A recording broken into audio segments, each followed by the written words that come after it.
അസ്സലാമലൈക്കും. ആ വലൈക്കും അസ്സലാം. എന്താ ഈ നേരത്ത് മഴയത്ത്? മഴയൊക്കെ മാറി. ഏ എന്തേ? ഒന്നുമില്ല, നിങ്ങളൊന്ന് കാണാനെന്താ? എന്നാ ഇരുന്നോ. എന്താ നിങ്ങള് പിന്നെ ആ ഭാഗത്തൊന്നും വരാൻ? ഞാനിവിടെ തനിച്ചല്ല ഇരിക്കണത്, അപ്പൊ എങ്ങനെ ഇപ്പൊ അങ്ങോട്ട് വരിക? നിങ്ങള് ഇവിടെ വീട് പണി ഒരാള് വേണ്ടേ? നടക്കണ പറഞ്ഞല്ലേ, വരണ്ടല്ലേ? എന്താണ്? വീട് പണി നടക്കണ പറഞ്ഞല്ലേ? വീട് പണി കഴിഞ്ഞില്ലേ? ഞാൻ ഇപ്പൊ 3-4 വട്ടം അവിടെ വന്ന്. പിന്നെ ഇനിയിപ്പോ എന്താണ്? ഇനിയിപ്പോ പരിപാടിയൊന്നും ഇല്ലല്ലോ, കഴിഞ്ഞില്ലേ? അസുഖക്കുണ്ട് മേലോട്ടേക്കണം. എന്തോനുണ്ട് നടന്നാ എത്തൂലേ? ഓല് പറഞ്ഞു ഇനിയിപ്പോ പോരെ, ഓനുണ്ട് വരാറുന്നില്ല, അതിനെന്താ കുഴപ്പം? വേഗം പോണം, തിരക്കുണ്ട്. ഓ, ഒന്ന് ഇങ്ങോട്ട് ഇറങ്ങാനാണ് തിരക്ക്. ആ ഇന്നോടാണ് ഇപ്പൊ ഈ ചോദിച്ചെന്താ അങ്ങോട്ട് വരാഞ്ഞ്. ഈ പഠിക്കെത്തിയിട്ട് ഓനൊന്നും ഇങ്ങോട്ട് കയറാൻ പറ്റിയില്ലല്ലോ. അവിടെ 3-4 ആൾക്കൂട്ടലൊക്കെ പറയാനുണ്ട്. ആ, എന്താ ഈ കാര്യങ്ങളൊക്കെ? അതിനിപ്പോ ഞാൻ അങ്ങോട്ട് പോകുന്നത് എന്തേ? ഒരു 2 ലക്ഷം ഉറുപ്പിക കൂടെ വേണമെന്നാ പറഞ്ഞത്. 2 ലക്ഷം ഉറുപ്യ എന്തിനാണ് ഇപ്പൊ അത്?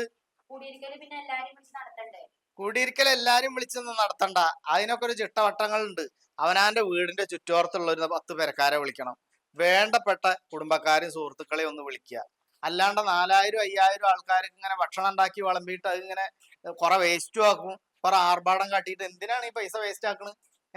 ഇത് വെറുതെ ഉണ്ടാവണ സാധനമല്ലല്ലോ പൈസ എന്ന് പറയണത്. ഇപ്പൊ കാര്യങ്ങൾ നടത്താൻ പൈസ വേണ്ട. പിന്നെ കാര്യങ്ങൾ നടത്താനാണ് പൈസ വേണ്ടത്, അനാവശ്യ കാര്യം ഇത് നടത്താനല്ല. അനാവശ്യ ചെലവാ. ഇത് അനാവശ്യ ചെലവാണ്.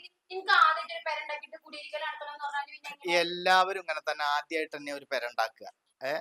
അപ്പൊ അത് അതിനനുസരിച്ചിട്ട് ചെയ്യുക. അവനാന്റെ നിലയ്ക്ക് അനുസരിച്ചിട്ട് നിലയ്ക്ക് നിന്നാ വിലക്ക് പോവാന്ന് പണ്ട് കാരണന്മാര് പറഞ്ഞിട്ടുണ്ട്. അങ്ങനെയാണ് നിക്കേണ്ടത്.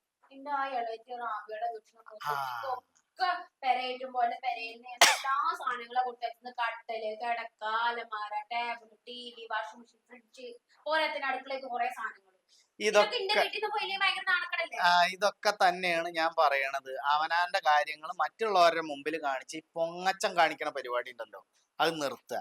പിന്നെ വാഷിംഗ് മെഷീനും മറ്റു സാധനങ്ങളൊക്കെ പണ്ട് എടുത്തുണ്ടല്ലോ, അത് വെച്ചാൽ മതി. അല്ലാണ്ട് കുറെ പുതിയ സാധനങ്ങൾ വാങ്ങിക്കൊടുത്തിട്ട് ഇങ്ങനെ ആക്കണ്ട. എന്താ ആ മെഷീൻ ഇപ്പൊ കേടുവന്നിട്ടൊന്നും ഇല്ലല്ലോ. കട്ടിൽ അവിടെ ഇല്ലേ, ഫാൻ ഇല്ലേ, ഈ വക സാധനങ്ങളൊക്കെ ഇല്ലേ?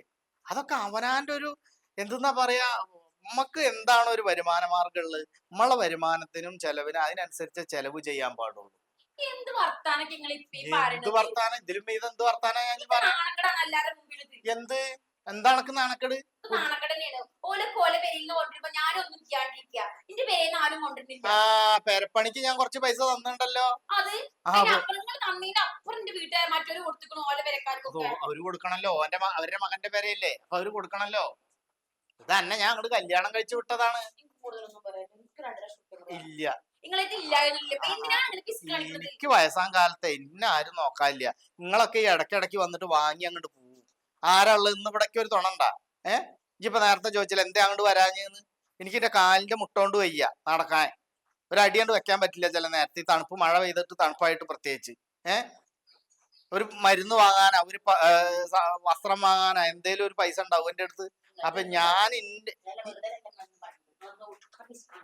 അതെ, ഞാൻ പിശുക്ക് ജീവിച്ചതുകൊണ്ടാണ് നിങ്ങളതിനെയൊക്കെ നല്ല നിലയ്ക്ക് കല്യാണം കഴിച്ച് അയപ്പിച്ചതും നല്ല നിലയ്ക്ക് വിദ്യാഭ്യാസം തന്നതും. അതൊക്കെ തന്നെ ധാരാളമാണ് ഒരു പിതാവിന് മക്കൾക്ക് കൊടുക്കാനുള്ള ഏറ്റവും വലിയ ഇത് തന്നെയാണ്.